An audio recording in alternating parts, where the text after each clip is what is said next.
자, 오늘은 식물의 기관들에 대해서 이제 살펴보려고 해. 식물의 기관 중에 첫 번째로 우리가 살펴볼 기관은 뿌리야. 우리는 뿌리, 줄기, 잎 이렇게 식물의 세 가지 기관에 대해서 알아보려고 하거든.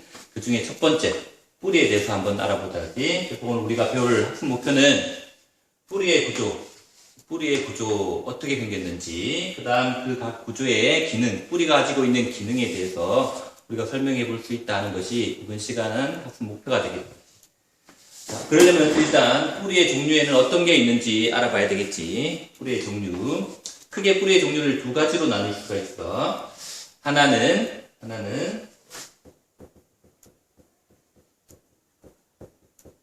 곧은 뿌리야. 곧은 뿌리. 곧다라는 것은 밑으로 쭉 자랐다는 이야기지. 그래서 뿌리의 두 가지 종류를 그림으로 살펴보면 이런 거야. 여기 땅이 있고 식물 줄기가 있으면 아래쪽에 밑으로 길게 곧은 뿌리가 쭉 자라고 그 다음 옆에 겹뿌리가 이렇게 자라는 경우, 이런 구조를 가진 뿌리가 있고, 아래쪽으로 곱게 자란 뿌리가 있고 옆으로 뿌리가 겹가지를 치는 듯한 모양을 가지고 있는 거지. 요게 원래 뿌리, 원뿌리고, 그 다음 옆으로 펼쳐져 있는 것, 요걸 겹뿌리라고 하거든요. 곁이란 말은 옆이란 얘기다. 옆으로 뻗어져 있는, 펼쳐져 있는 뿌리. 그래서 원뿌리가 있고, 원뿌리 옆에 겹뿌리가 나 있는, 이와 같은 구조를 가지고 있는 뿌리는 곧은 뿌리라고 해요. 원뿌리가 곱게 자랐으니까 곧은 뿌리라고 이야기해. 또 하나는 뿌리의 종류 중에 땅이 있고, 줄기가 있으면 원뿌리 없이 겹뿌리만 이렇게 나 있는 경우가 있어. 원뿌리 없이 겹뿌리만 나 있는 거. 벼나 보리 같은 거 뽑아서 보면 이렇게 돼 있지. 이와 같은 뿌리, 즉 원뿌리 없이 겹뿌리만 이와 같이 나 있는 뿌리를 모양이 마치 수염이 펼쳐져 있는 것처럼 보인다고 해서 이걸 수염뿌리라고 해.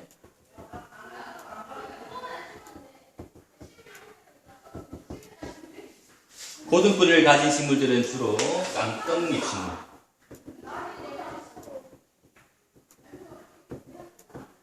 식물이 있고, 수염 뿌리를 가지고 있는 것들은 주로 외떡잎 식물이 이와 같이 수염 뿌리를 하고 있어. 외떡잎 식물이라는 것은 떡잎이 처음 하나만 나는 것. 보리나 벼나 옥수수나 이런 것들이야. 그 외에 이제 밑으로 긴 원뿌리가 자라고 옆으로 펼쳐져 있는 이런 식물들 보면 대부분 쌍떡잎 식물들이고, 그래서 곧은 뿌리와 수염 뿌리가 있다. 그 다음 뿌리가 가지는 기능에 대해서 한번 보자지. 뿌리가 가지는 기능에는 크게 네 가지 작용이 있는데, 뿌리가 가지는 네 가지 기능이 있는데, 첫 번째는 가장 중요한 기능이 되겠지. 뿌리가 가지는 가장 중요한 기능, 그건 뿌리를 통해서 물을 흡수하는 거였지. 땅 속에 있는 물을 가져가는 것. 그래서 물과 물 속에 포함되어 있는 무기양분들, 칼슘이나 칼륨 이런 것들, 무기양분들을 흡수하는 작용. 그래서 이걸 흡수작용이라고 하네. 흡수작용. 뿌리가 가지는 가장 중요한 작용, 흡수작용이고, 그 다음 식물 전체에서 다 호흡작용은 동시에 다 일어나. 뿌리뿐만 아니라 줄기, 잎에서도 호흡은 한다. 호흡을 해야지 에너지를 만들 수 있으니까 우리가 뒤에 호흡에 대해서 배우겠지만, 호흡작용은 뿌리, 줄기, 잎 할 것 없이 모두 일어나고 있다. 뿌리에서도 일어나고 있고. 그 다음 세 번째는, 자, 이거 뿌리가 있어야만 이 식물체가, 똑바로 서 있을 수 있겠지. 지탱해주는 작용이야. 그래서 그걸 지지해준다. 지탱해준다 해서 지지작용이라고 해. 흙 속에 묻혀서 식물체가 넘어지지 않게끔 지탱해주는 지지작용을 하고 있고, 또 하나는 양분을 조정하는 역할도 하고 있다. 저장작용도 일어난다. 양분을, 식물의 잎에서 광합성해서 양분을 만들 건데 그 양분을 이제 식물체 뿌리 아래쪽에다가 이제 저장해 놓고 있는 거예요. 그래서 광합성 할 수 없을 때 이 양분을 꺼내서 써야 되겠지. 그래서 뿌리가 저장작용도 한다는 거지. 자, 이제 뿌리의 구조를 한번 살펴보자. 뿌리의 구조는 선생님이 그림으로 그렸는데, 자, 뿌리의 하나를 가져온 거야. 여기 있는 겹뿌리, 요 겹뿌리 하나를 뜯어서 확대한 거야. 그럼 요게 겹뿌리고, 겹뿌리 가쪽에 솜틀처럼 나 있는, 자, 이런 구조를 하고 있는데, 자, 일단 구조의 첫 번째 봐야 될 것은 뿌리든 뿌리든 잎이든 줄기든 식물체 전체를 옆으로 감싸고 있는 것은 표피세포들이에요. 이렇게 표피세포들이 지금 식물체 뿌리를 주변을 이렇게 감싸고 있는데 그 표피세포, 겉에 있는 표피세포 하나가 변형되어서 옆으로 쭉 뻗어있는 이러한 구조를 뿌리털이라고 그래요. 표피세포 한 개가 뿌리털 하나를 만들어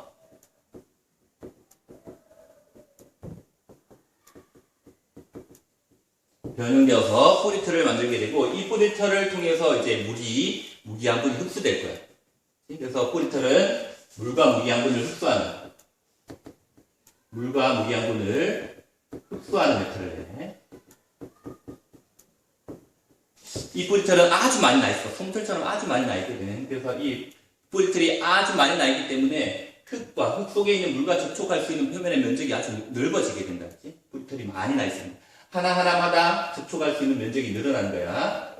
요 주변에 있는 물들이 여기 뿌리털로 접촉할 수 있겠지. 그치? 닿아야지만 물을 흡수할 수 있을 거야. 그치? 그래서 뿌리털은 표면적을 넓혀서 뿌리털이 많이 나 있다는 것이 표면적을 넓힌다는 얘기야. 물의 흡수를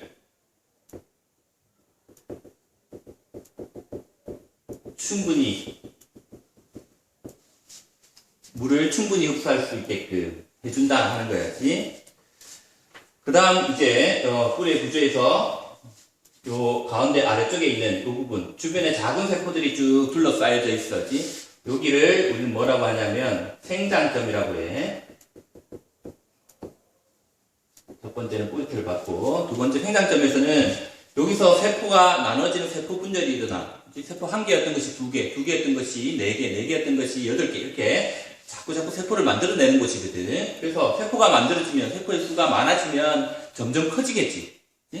분열되어서 2개가 되면 2개가 원래 크기만큼 커지니까, 양이 점점 많아지니까 식물체가 점점 길어질 거야지. 그래서 이 생장점은 뿌리가 아래쪽으로 더 자랄 수 있게, 더 길게 자랄 수 있도록 해주는 길이의 생장이 일어나는 곳이야. 생장점에서 길이의 생장이 일어난다. 여기 세포를 만든다는 얘기야. 그래서 세포 분열을 왕성하게 해서 아래로 길게 자랄 수 있는, 뿌리가 아래쪽으로 길게 자랄 수 있는 역할을 해준다. 그 다음 이 생장점이 워낙 중요하기 때문에 이 생장점을 보호해주는 것도 필요하겠지. 이 부분이야. 이 부분. 자, 이 부분은 생장점을 보호하는 뿌리 골무라는 것이야. 여기가 뿌리 골무. 골무라는 것은 바느질을 할 때 엄지손가락에 이렇게 끼워서 바느질할 때 엄지손가락이 다치지 않게끔 해주는 것이 골무지. 그래서 뿌리에서 가장 중요한 생장점을 보호해주는 역할을 한다고 해서 이 부분의 이름을 뿌리 골무라고 이야기를 해. 뿌리 골무. 그래서 생장점을 보호한다. 생장점 보호해주는 역할. 그 다음 요 안에 보면 길게 뻗어있는 관이 있다 하지. 뿌리털이 물을 흡수하고 나면 안쪽으로 물이 들어올 건데 이 물을 이제 식물체 전체에 옮겨줘야 돼. 물을 옮겨주는 관. 그래서 이 관의 이름을 물관이라고 합니다. 그래서 뿌리의 물관이 이 안에 분포하고 있는 거지. 자, 이제 그러면 과연 뿌리가 어떻게 물을 흡수할 수 있을까? 뿌리에서 물을 흡수하는 원리에 대해서 한번 살펴보자. 뿌리에서 물을 흡수하는 원리를 삼투 현상이라고 이야기를 하는데, 삼투 현상이 뭔지 알아봐야 되겠지. 자, 뿌리에서 물을 흡수하는 삼투 현상이라는 것은 농도가 다른 두 종의 용액이 있을 때, 농도가 낮은 쪽에서, 낮은 흙 속에서, 농도가 낮은 흙 속에 있는 물이 농도가 높은 뿌리 쪽으로 물이 이동해 들어오는 현상, 그걸 삼투 현상이라고 해요. 밑에 다시 적어놨는데, 반투과성 막이라는 것은 무조건 통과할 수 있는 막이 아니라는 얘기야. 어느 조건이 되면 통과할 수 있는 막이라는 얘기야.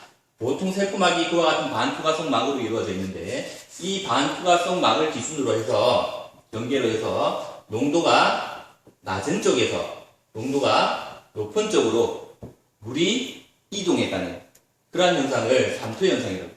뿌리털의 구조가 그렇다는 얘기야. 뿌리털을 싸고 있는 세포막이 물을 흡수하는데 그 세포막을 확대해서 그리면 세포막 안에 구멍이 이렇게 나 있다는 얘기야. 근데 이 구멍이 작아. 그래서 물 분자의 경우 이렇게 작은 점으로 표시할 수 있을 정도로 물 분자가 작은데 이 속에 다른 양분이 포함되어 있으면 다른 영양분이 포함되어 있으면 이와 같이 그릴 수 있을 거야지. 점으로 찍어놓은 것은 물이고 동그라미 해놓은 건 양분이야. 자, 요거는 지금 물과 양분이 섞여 있는 용액이지. 자, 요 옆에는 어떻게 되어 있냐면 물만 이렇게 많은 거야. 그리고 양분은 적은 거야. 그러면 상대적으로 여기는 물이 많고 여기는 물이 적어. 여기 작은 구멍이 나 있는데 요 작은 구멍으로 통과할 수 있는 것은 크기가 작은 물만 통과할 수 있거든. 그러면 물이 많은 쪽에서 물이 적은 쪽으로 빠져나가겠지. 이렇게 물 분자들이 이렇게 빠져나간다는 얘기야. 요 안으로 들어온다는 얘기지. 언제까지? 두 개의 양이 같아질 때까지 이동해 간다는 얘기. 그게 삼투 현상이야.